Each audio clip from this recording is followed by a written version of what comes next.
Hello aspirants, welcome to unlock GS academy. ये है आपकी मेंस आंसर अप्रोच यानी कि मास सीरीज, जिसमें हम यूपीएससी मेंस के क्वेश्चंस प्रैक्टिस करते हैं। ये सेशन है आपका वीक थर्ड का सेकंड सेशन, जिसके अंतर्गत हम जीएस पेपर 2 के क्वेश्चन डिस्कस करेंगे। आज के सेशन में हम 3 क्वेश्चन प्रैक्टिस करने वाले हैं, जिसमें से तीनों क्वेश्चन रहेंगे भारतीय राजव्यवस्था खंड से। तो चलिए स्टार्ट करते हैं आज का इंपॉर्टेंट सेशन। इसमें जो फर्स्ट क्वेश्चन है, जिसमें आपसे पूछा गया है कि केंद्रीय सूचना आयोग के माध्यम से लोगों को सशक्त बनाने में महत्वपूर्ण भूमिका निभाता है। इस संदर्भ में इसके द्वारा सामना किए जाने वाले मुद्दों पर चर्चा कीजिए और इस संस्था को मजबूत करने के उद्देश्य के लिए आवश्यक उपायों को भी बताइए। तो इस क्वेश्चन का आंसर आपको 250 शब्दों में देना है। तो इस क्वेश्चन में आपको केंद्रीय सूचना आयोग के बारे में बताना है और ये आपको बताना है कि ये सूचना के माध्यम से लोगों को किस तरीके से सशक्त करता है। साथ ही साथ इसके द्वारा सामना किए जाने वाले मुद्दों के बारे में भी आपको चर्चा करनी है और इस मुद्दों को सुलझाने के लिए इसमें आपको कुछ सुझाव भी इसके अंतर्गत प्रस्तुत करने हैं। तो इस क्वेश्चन को सॉल्व करने की हमारी वही अप्रोच रहेगी। सबसे पहले हम इसके इंट्रोडक्शन से इसकी शुरुआत करेंगे, फिर इसकी संरचना या बॉडी का निर्माण करेंगे, फिर निष्कर्ष के साथ इस क्वेश्चन को एंड करेंगे। अगर हम बात करें इस क्वेश्चन के इंट्रोडक्शन के बारे में, तो जो केंद्रीय सूचना आयोग है, इसका गठन सूचना के अधिकार अधिनियम 2005 के तहत एक वैधानिक निकाय के रूप में किया गया था, यानी कि ये एक स्टैट्यूटरी ऑर्गेनाइजेशन है। इसके अलावा ये उन व्यक्तियों की मदद करने में सहायक रहा है जो केंद्रीय एवं राज्य लोक सूचना अधिकारियों को अपने आरटीआई आवेदन जमा करने में सक्षम नहीं हो पाते। इसके साथ ही जो चीफ इलेक्शन कमिश्नर है, उन्हें बाध्य करता है कि जो आरटीआई की कार्रवाई करे और ये विभिन्न जागरूकता कार्यक्रमों के साथ सरकारी कामकाज में पारदर्शिता यानी कि ट्रांसपेरेंसी, उनकी अकाउंटेबिलिटी फिक्स करने में मदद करता है। तो इस तरीके से इस क्वेश्चन की स्टार्टिंग की जा सकती है। इसके बाद अगर हम बात करें तो इसमें जो सीआईसी के समक्ष आने वाले मुद्दों के बारे में, तो इसमें संस्थागत स्वायत्ता की क्षति हमें देखने को मिलती है, क्योंकि जो आरटीआई अधिनियम 2005 में जो मुख्य सूचना आयुक्त और जो सूचना आयुक्त इसके अंतर्गत होते हैं, उनकी कार्यकाल, सेवा की शर्तें और वेतन से संबंधित प्रावधान इसके अंतर्गत किए गए हैं। लेकिन आरटीआई संशोधन अधिनियम 2019 के माध्यम से इन प्रावधानों को हटा दिया गया और इनका जो कार्यकाल एवं जो वेतन है, वह केंद्र सरकार द्वारा नियमों के माध्यम से अधिसूचित अब किया जाता है। यानी कि इनकी जो एक तरीके से स्वायत्ता थी, जो अधिनियम के द्वारा इंश्योर की गई थी, उसको अब केंद्र सरकार के अधीन कर दिया गया है। इसके साथ ही अगर हम बात करें इससे संबंधित अन्य मुद्दे के बारे में, तो इसमें खराब अभिलेख प्रबंधन और प्रथाएं शामिल हैं, क्योंकि जो अप्रभावी अभिलेख प्रबंधन प्रणाली और क्षेत्रीय कार्यालयों से सूचना संग्रहण के कारण आरटीआई आवेदनों के जो प्रसंस्करण में, उनकी प्रोसेसिंग में कई सारा विलंब इसके अंतर्गत होता है। साथ ही साथ जहां पर अभिलेख संग्रहित भी होते हैं, तो वहां पर बोधगम्य जानकारी की पुनर्प्राप्ति एक चुनौती इनके लिए बन जाती है। इसके साथ ही इससे संबंधित लंबित मामलों के बारे में अगर हम बात करें, तो केंद्रीय कार्मिक जो राज्य मंत्री के अनुसार जुलाई 2022 तक जो सीआईसी के पास 26,500 से अधिक अपीलें और शिकायतें लंबित थी।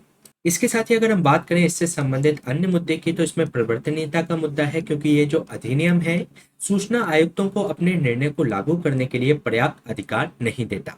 हालांकि जो सूचना आयुक्त होते हैं, आरटीआई अधिनियम के अनुपालन के लिए सार्वजनिक पदाधिकारियों को आदेश दे सकते हैं, लेकिन इसके अंतर्गत ये प्रावधान नहीं किया गया कि अगर इन आदेशों की अवहेलना की जाती है, तब सूचना आयुक्त कोई कार्रवाई करने का अधिकार उसके अंतर्गत नहीं होता। इसके साथ ही बड़ी संख्या में मामलों की वापसी होना, क्योंकि जो सीआईसी जैसी संस्था का गठन सूचना के लोकतांत्रिकरण के लिए किया गया था, इस संदर्भ में जो मामलों को खारिज होना भी इसके लिए एक बहुत बड़ी समस्या पैदा करता है। तो ये हमने बात की सीआईसी के समक्ष मुद्दों के बारे में। इसके बाद अगर हम बात करें इन मुद्दों को सुलझाने के बारे में, यानी कि उससे संबंधित उपाय के बारे में, तो इसमें जो नियुक्ति की जो प्रक्रिया है, उसको पारदर्शी बनाया जाना चाहिए। इसमें एक केस हुआ था भारत संघ वर्सेस नमित शर्मा 2013 का केस, जिसके अंतर्गत सुप्रीम कोर्ट के द्वारा ये कहा गया था कि जो चयन समिति है, उसमें प्रासंगिक तथ्यों को सार्वजनिक डोमेन में रखे और ये तथ्य प्रदर्शित करेंगे कि जिन उम्मीदवारों की उनके द्वारा सिफारिश की गई है, वह सार्वजनिक जीवन, ज्ञान एवं अनुभव में श्रेष्ठ है। इसके साथ अगर हम बात करें, तो इसमें सीआईसी में रिक्त पदों को भरना, क्योंकि जो सुप्रीम कोर्ट ने वर्ष 2019 के आदेश का पालन करना इसके अंतर्गत अनिवार्य है। इसमें सरकार को कोई पद खाली होने से 2 महीने पहले रिक्त पदों को भरने की प्रक्रिया शुरू करने का आदेश दिया गया था। इसके अलावा अगर हम बात करें, तो इसमें जो लंबित मामले हैं, उनका निपटारा करना, क्योंकि इसके लिए अभिलेखों के तत्काल डिजिटलीकरण और उचित अभिलेख प्रबंधन जैसे कदम इसके अंतर्गत उठाए जाने चाहिए।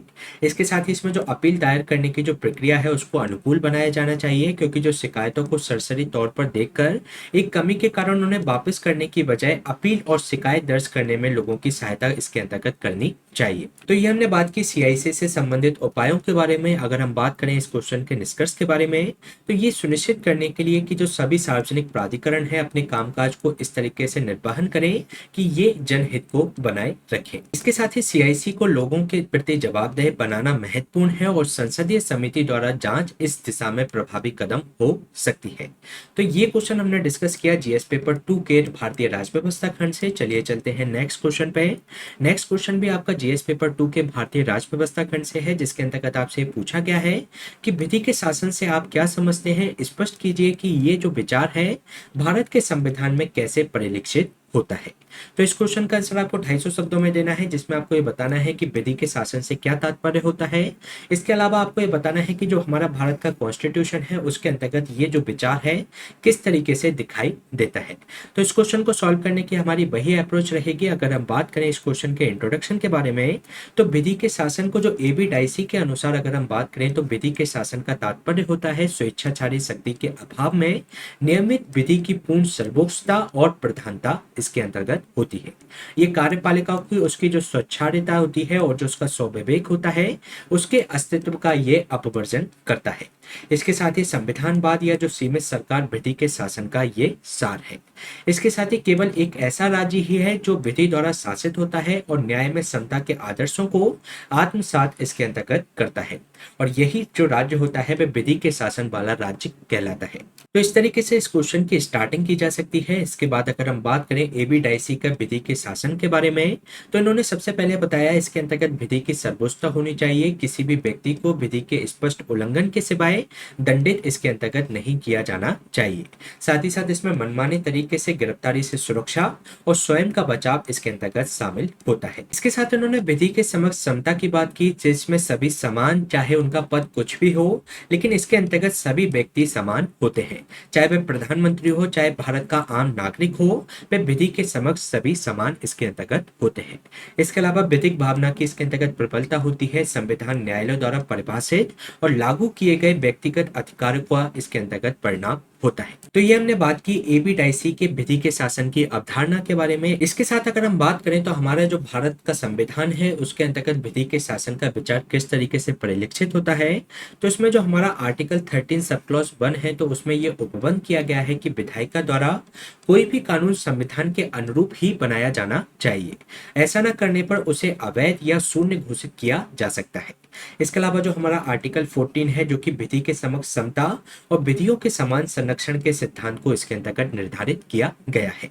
और इसके साथ ही हमारे संविधान की जो उद्देशिका है, जो कि न्याय, स्वतंत्रता एवं समानता शब्द उसके अंतर्गत शामिल है, जो कि लोगों के बीच किसी भी भेदभाव के बिना जो न्याय संगत और निष्पक्ष व्यवस्था का स्पष्ट संकेत करती है। इसके साथ ही अगर हम बात करें संविधान में विधि के शासन के अन्य प्रावधानों के बारे में, तो प्रत्येक व्यक्ति को दैहिक एवं जीवन की स्वतंत्रता का अधिकार दिया गया है, जो कि आर्टिकल 21 के अंतर्गत सुनिश्चित किया गया है, जो कि आधारभूत मानवाधिकार उसको मिला हुआ है।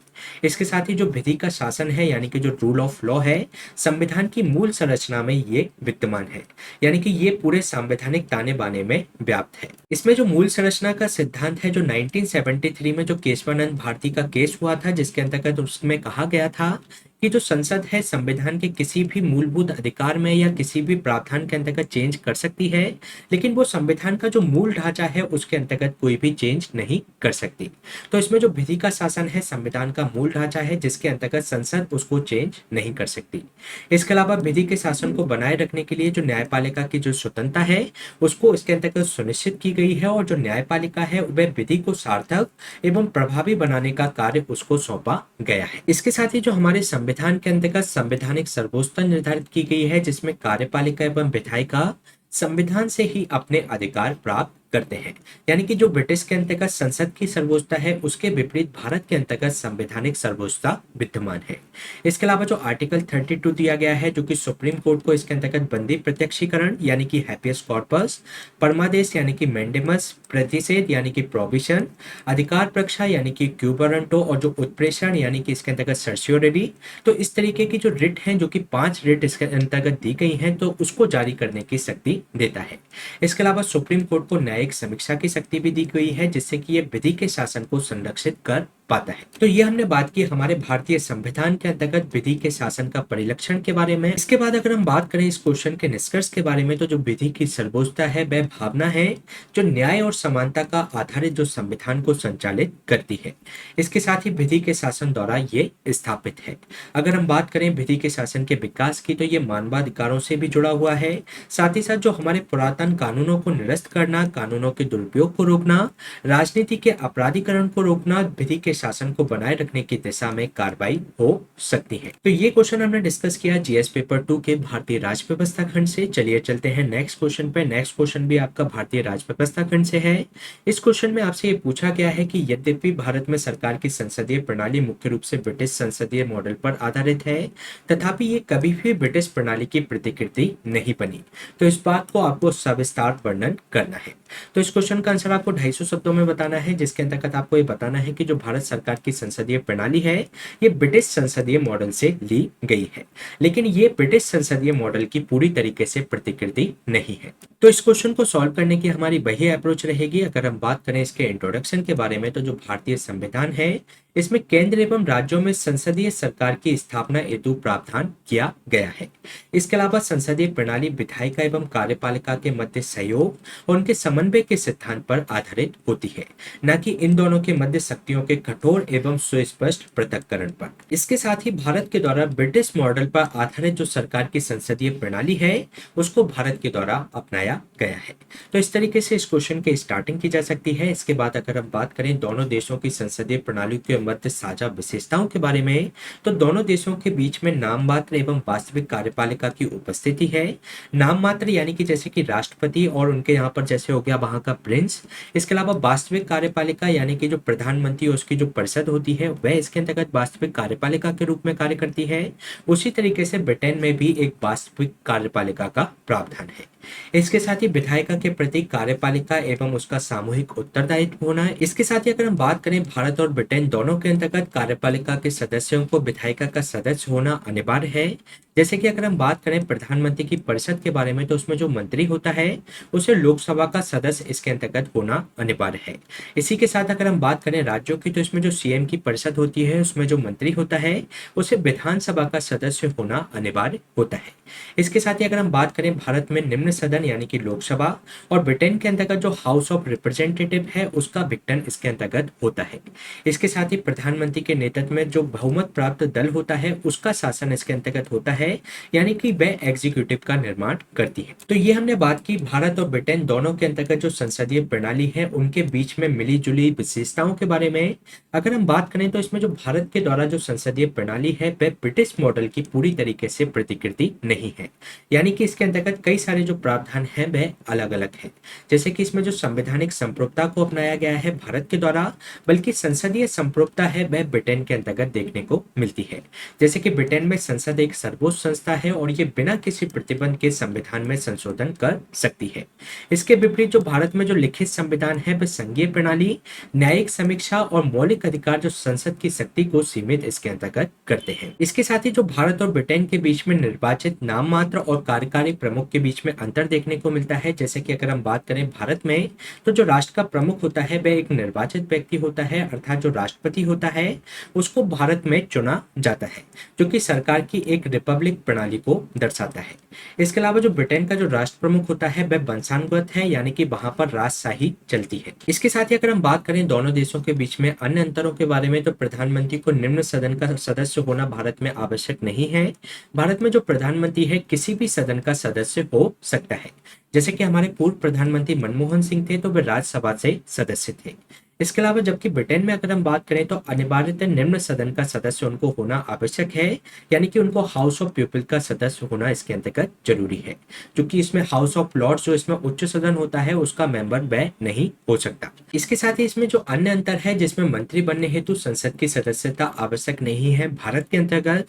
जैसे कि भारत में यदि कोई व्यक्ति है तो वह संसद का सदस्य इसके अंतर्गत नहीं है, तब भी वह इसके अंतर्गत 6 माह की अवधि के लिए मंत्री पद ग्रहण कर सकता है। तो ये जो इसके अंतर्गत अब वर्जन दिया गया है भारत की संसदीय प्रणाली के अंतर्गत, जबकि ब्रिटेन में ऐसा कोई प्रावधान नहीं है। इसके साथ ही अगर हम बात करें इसमें अन्य अंतरों की, तो इसमें मंत्रियों का कोई विधिक उत्तरदायित्व नहीं होता भारत के अंतर्गत। भारत में मंत्रियों को या व्यक्तिगत एवं विधिक उत्तरदायित्व इसके अंतर्गत नहीं होता, अर्थात उन्हें आधिकारिक तौर पर जो अधिनियम होते हैं उसको प्रति हस्ताक्षरित यानी कि उनको काउंटर साइन नहीं करने की इसमें व्यवस्था है। बल्कि इसके विपरीत अगर ब्रिटेन में अगर हम बात करें तो प्रत्येक मंत्री द्वारा जो पारित अधिनियम होते हैं उसके प्रति उसको व्यक्तिगत रूप से उत्तरदायी व्यय होता है। इसके अलावा भारत के अंतर्गत जो शैडो कैबिनेट होती है उसकी अनुपस्थिति देखने को मिलती है। ये जो व्यवस्था है ब्रिटिश कैबिनेट प्रणाली की विशेषता है। इसका गठन विपक्षी दलों द्वारा ताकि जो सत्तारूढ़ दल है उसको संतुलित करने के साथ साथ भविष्य में अगर मंत्रालयों को संभालने के लिए सदस्यों को तैयार करना एक शैडो कैबिनेट की उपस्थिति को दर्शाता है, जिसका प्रावधान भारतीय संसदीय प्रणाली में देखने को नहीं मिलता। तो ये हमने इसमें समझाने की कोशिश की कि जो भारत की जो संसदीय प्रणाली है वह ब्रिटिश संसदीय प्रणाली की प्रतिकृति नहीं है। अगर हम बात करें इस क्वेश्चन के निष्कर्ष के बारे में तो ये स्पष्ट होता है कि भारतीय जो संसदीय प्रणाली है वह ब्रिटिश संसदीय प्रणाली के मध्य कई अंतर हमें देखने को मिलते हैं। वह ब्रिटिश प्रणाली की पूर्णतः प्रतिकृति नहीं है। तो ये क्वेश्चन हमने डिस्कस किया जीएस पेपर 2 के भारतीय राज्य व्यवस्था खंड से। इसी तरीके के सेशन हम आपके बीच में लाते रहेंगे। इसकी जो हैंड रिटन नोट्स की जो पीडीएफ है आपको हमारे इस टेलीग्राम चैनल से मिल जाएगी। इसके साथ ही आप आंसर राइटिंग करते रहिए और जो आंसर लिखते हैं उसको कमेंट सेक्शन में पेस्ट कर दीजिएगा, जिसका हम आपको इवैल्यूएशन प्रोवाइड कराएंगे। Please stay tuned, subscribe the unlock GS academy. Thank you.